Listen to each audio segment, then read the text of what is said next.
दोस्तों, चाय तकरीबन पूरी दुनिया में लोग बड़े शौक से पीते हैं। बड़ी सर में दर्द हो तो चाय बना दे पीनी है। दिमाग सही तरह काम नहीं कर रहा, चाय या कॉफ़ी बना दें हमने पीनी है। कोई मेहमान आ जाए, चाय बिस्कुट ले आओ जी। ख़ास करके इंडिया पाकिस्तान में ये बहुत ज़्यादा इसको अहमियत दी जाती है। तो आखिरकार ये चाय का अमल जो है ये कब से और क्यों शुरू हुआ, और चाय पीना सेहत के लिए मयसर है या कारक है। इस टॉपिक पे जो मेरी समझ में है, मेरे नॉलेज में हम बात करेंगे। हुआ कुछ जैसे केनिया का एक शख्स था। केनिया के जो लोग होते थे वो अमूमन गर्म पानी पीने के शौकीन है। वैसे भी केनिया और चाइना और जो नेपाल है, इन मुल्कों के जो लोग हैं वो गर्म पानी अपने रूटीन ज़िंदगी में ज़्यादा इस्तेमाल करते हैं। इससे बताया जाता है कि इंसान के वजूद के अंदर जो नसें हैं, जो नाड़ें हैं, वो तर रहती हैं गर्म पानी पीने से, और आपका हाजमा दुरुस्त होता है, आपको कब्ज़ की शिकायत कम होती है, और आपका दिमागी तवाज़न बेहतर होता है। आपकी सोचने की ताकत, समझने की ताकत, सोचने की ताकत दिमाग ज़्यादा करता है गर्म पानी इस्तेमाल करने से। इसीलिए कुछ लोगों को गर्मियों में भी डॉक्टर मशवरा देते हैं कि आपने गर्म पानी से सर धोना है, गर्म पानी से गुस्ल करना है, क्योंकि किसी बीमारी की वजह से उनके वजूद की वो नाड़ें, वो नसें कमज़ोर पड़ जाती हैं या बंद हो जाती हैं या कम ब्लॉक हो जाती हैं। तो इस वजह से डॉक्टर उनको मशवरा देते हैं कि आपने ये अमल करना है। तो केनिया में लोग हमेशा गर्म पानी पिया करते थे। अब केनिया के लोग ज़्यादातर आ, जो है अपाशी का काम बहुत करते हैं, खेती बाड़ी का काम बहुत ज़्यादा करते थे। तो जो लोग काम में मशगूल होते थे, मसरूफ़ होते थे, उनको लोग अपना एक गर्म पानी अपने पीछे लटका कर एक कुलो टाइप में तो बेचा करते थे। जैसे आज के दौर में आपने देखा होगा कि मुख्तलिफ मोहल्लों में, मुख्तलिफ बाज़ारों में एक बंदा कावे का जरकेन उठाया हुआ आवाज़ें लगा रहा होता है, कावा ले लो, कावा ले लो। इसी तरह उस दौर में गर्म पानी बेचा जाता था। हुआ कुछ इस तरह कि वो पानी बेचने वाला कीनिया के एक दरख्त है, जिस उसके नीचे से गुजरा तो वहाँ हवा तूफान तेज चला और वहाँ से कुछ पत्ते उड़कर उसके वो जो पानी जिसमें रख कर वो बेचा था करता था उसमें गिरे, और वो अपने मंजिल की तरफ चलना शुरू। उसको समझ नहीं आई कि मेरी जो जरकेन है या जो मेरा थर्मास है इसके अंदर कोई पत्ते गिर गए हैं। तो वो उसके अपनी मंजिल की तरफ चलना शुरू हो गया, और वो चलता गया तो पानी उसके पीछे चलने की वाइब्रेशन से हिलता रहा। हिलते हिलते वो पत्ता बीच में घुलना शुरू हो गया। अब घुलने से पानी का कलर थोड़ा सा चेंज होकर कावे की शक्ल अख्तियार कर गया।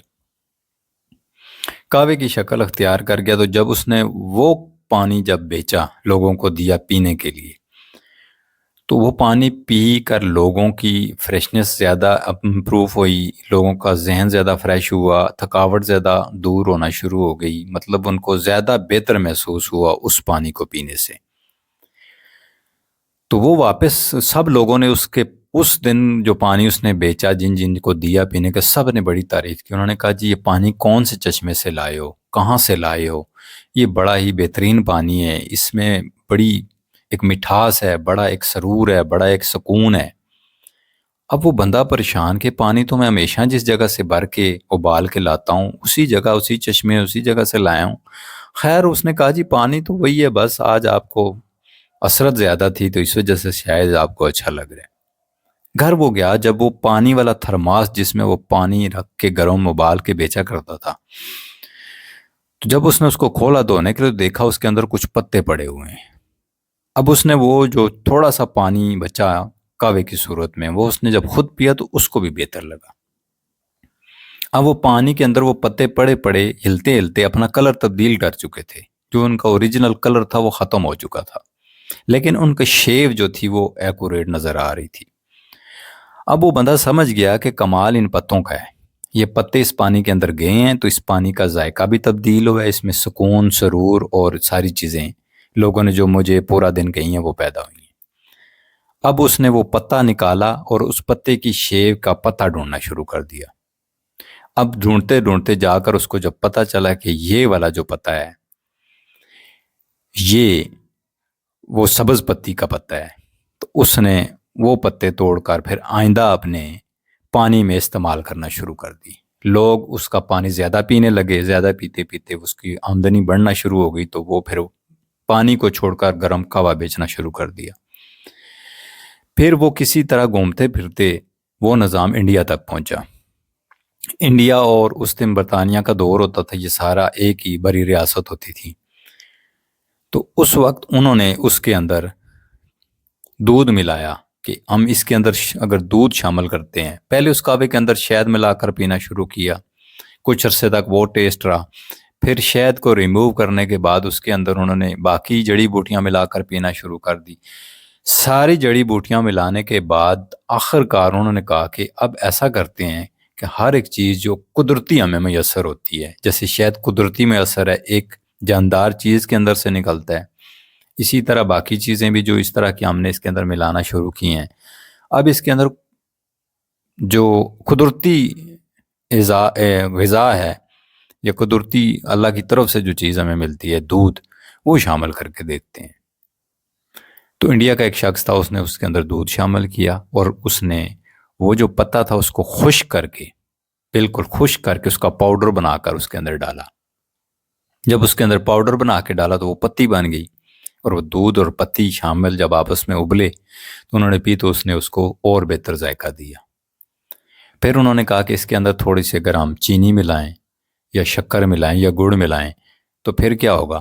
مطلب یہ ایکسپیریمنٹ کرنے کے بعد آج 2025 میں فائنل رزلٹ یہ ہے کہ چائے کا کپ ہو، مہمان ہو، اور کافی ہو، کولڈ کافی ہو یا دودھ والی کافی ہو، یا چائے ہو شکر والی ہو، گڑ والی ہو، چینی والی ہو، کم چینی والی ہو، مختلف اینگل سے چائے کو بنایا جاتا ہے اور بہت سے ملکوں میں بہت زیادہ پیا جاتا ہے۔ یہ تھی چائے کی ہسٹری جو میرے نالج میں ہے۔ آپ کے خیال سے چائے کب اور کیسے ایجاد ہوئی، اس کا بنانے کا سسٹم کیا بنا، آپ اس بارے میں کیا علم رکھتے ہیں؟ آپ کے پاس اگر اس کے لیے کوئی بہتر سٹوری ہے تو کمنٹ سیکشن میں اپنی سٹوری کو ضرور مینشن کریں، میں کوشش کروں گا کہ اس ٹاپک پہ ویڈیو بناؤں۔ یہی تھا آج کے لیے، اپنا خیال رکھیں، دعا میں یاد رکھیں۔